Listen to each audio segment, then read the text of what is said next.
Hello everybody, this is Robbie from Audiofire. In this video we are going to take a look on how to get started with SEQui2R. So when you first load SEQui2R you will be presented with this interface, and SEQui2R will have already loaded the first snapshot, which is called init, which means initialized. So nothing is going to sound at this point, so don't get worried. If I press any key, nothing is happening. That's because no sound has been loaded yet. And the first thing we could do is just to go through the snapshots and load one. If you don't know how to do that, check contacts manual. Anyway, I'm going to go here where it says init on the little arrow, and I will see a few categories of sounds. Electronic, guitar, organic, and rhythms. Please do not notice these demo patches, which is a custom folder of snapshots that we did for all the demos of SEQui2R. It will not be provided when you get SEQui2R. So let's just load a snapshot that we haven't heard yet in any other video. This. At this point we should hear a sound. And we do. So that's a good thing already. So this patch has two sound sources. Group A you have synth belled, and group B you have synth overdriven. On this side of the UI you have the 8 phrases. They can be triggered by pressing on the button and then recall, or they can be triggered here with this key switches, the green keys, from C-1 to G-1. And of course you can trigger them with your keyboard, as I'm doing now, and you'll see that the buttons here are changing their states. Okay, at this point, then you can just play one phrase at a time. Or you can swap phrases, just changing from one to another.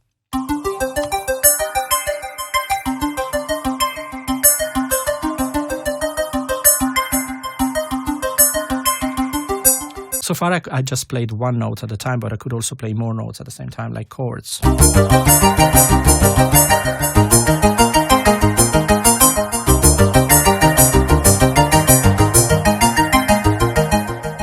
Or I could also play in different points of the bar like this.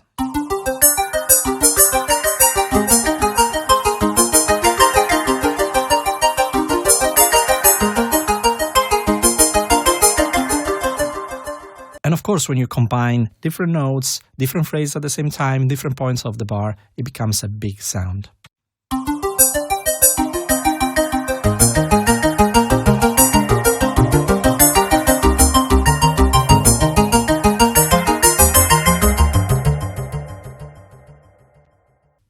Let's go back to the initial state of SEQui2R.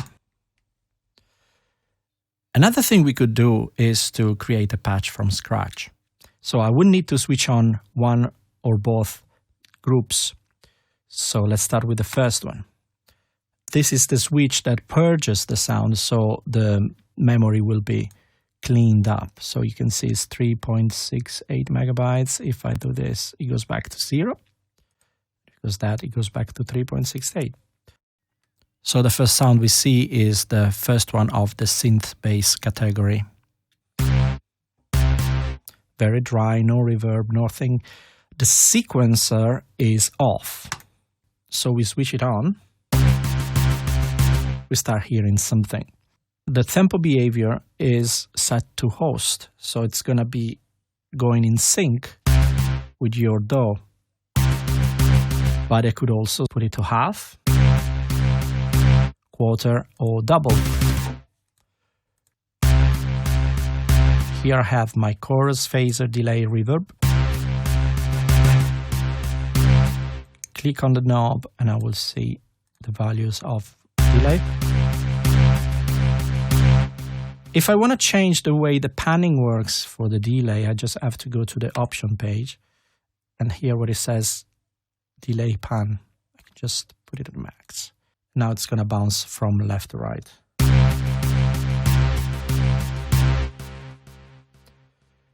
Here I have my reverb. Just by clicking once, it shows me the state of the reverb. Now it's in bypass. I have the choice of 6 convolutions and 1 digital reverb. The digital reverb is the one that comes with Contact.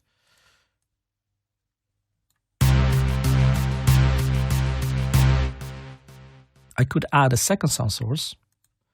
Now it's on the pulses category. I can just change to synth and just take one randomly. Yeah. If I want to hear it on its own, I just press solo. I want to make it more staccato, so I just make it very short with the envelopes. Bit of resonance. And then delay, just.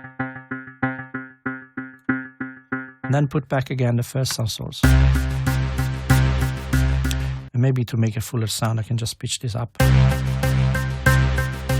Reverb on this.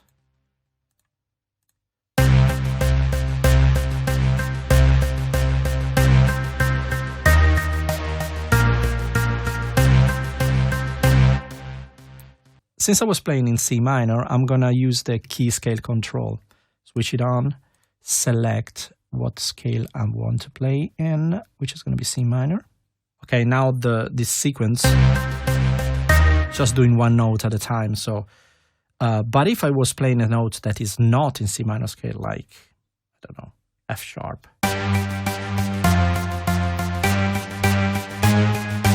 The F sharp plays like a G because SEQui2R is correcting it.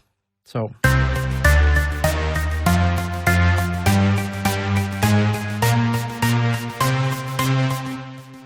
Another thing we can do is record a phrase. So to do that, I'm going to delete the first phrase that we were just listening to. So we press record. Now the phrase is wiped out. I can choose the note value that I'm going to use for my phrase. I can do that with these key switches here. And you see the value is changing here. And when we want to insert a rest, we have to use C0. I'm going to select 16th notes. Then a few 32 notes. Then 16 again. Save. And then my phrase is like this.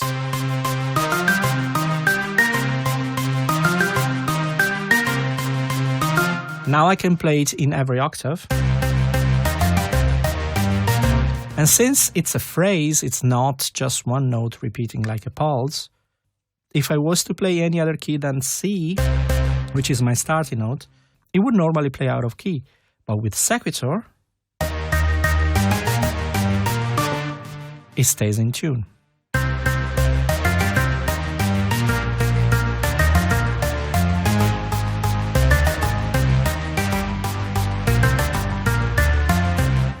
So I can do arpeggios, I can do phrases, I can do riffs, I can do bass lines, and they're all gonna be staying in the scale that I decided.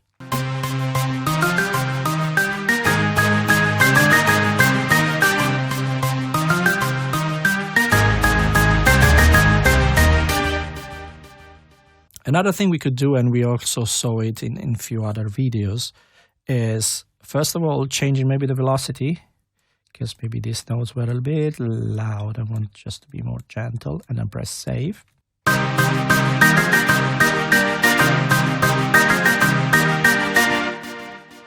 If we were to record the second phrase, I would choose the second button here, then press rec, okay, and I can do another phrase.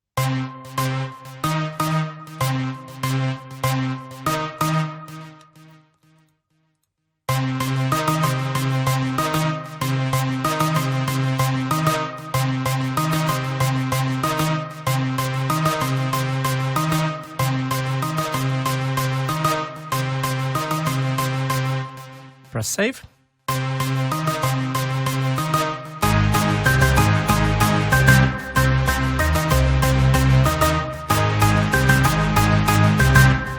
I don't know why I'm stuck with those two chords. So I can now move from one phrase to another.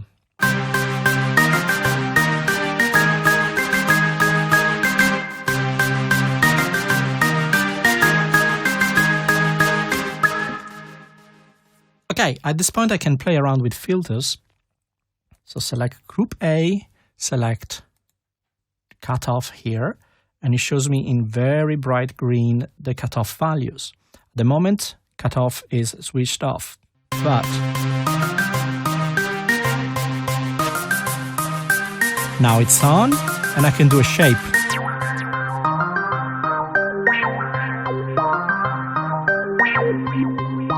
Bear in mind that if I don't save, it goes back to bypass state, and also the shape will not be remembered. So I can edit the shape by pressing this button here, do my shape, switching on, and then save, and that will be saved. But I could also do it while I'm listening to it. So if this was off, press this one. I just need to keep the key pressed.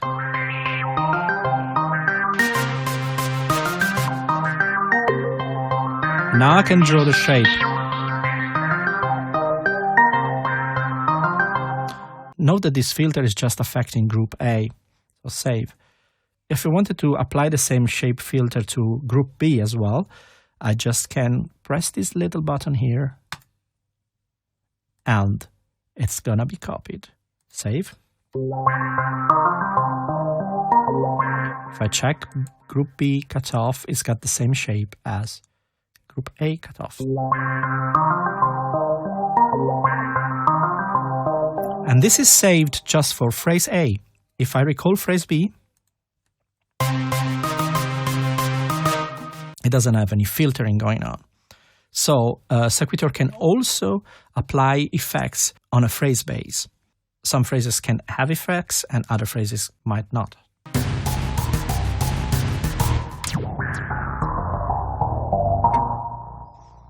That's it for this video. Please watch all the other videos. They all have some cool information about SEQui2R. And please don't forget to check audiofire.com for more info. Thank you for watching. Bye-bye.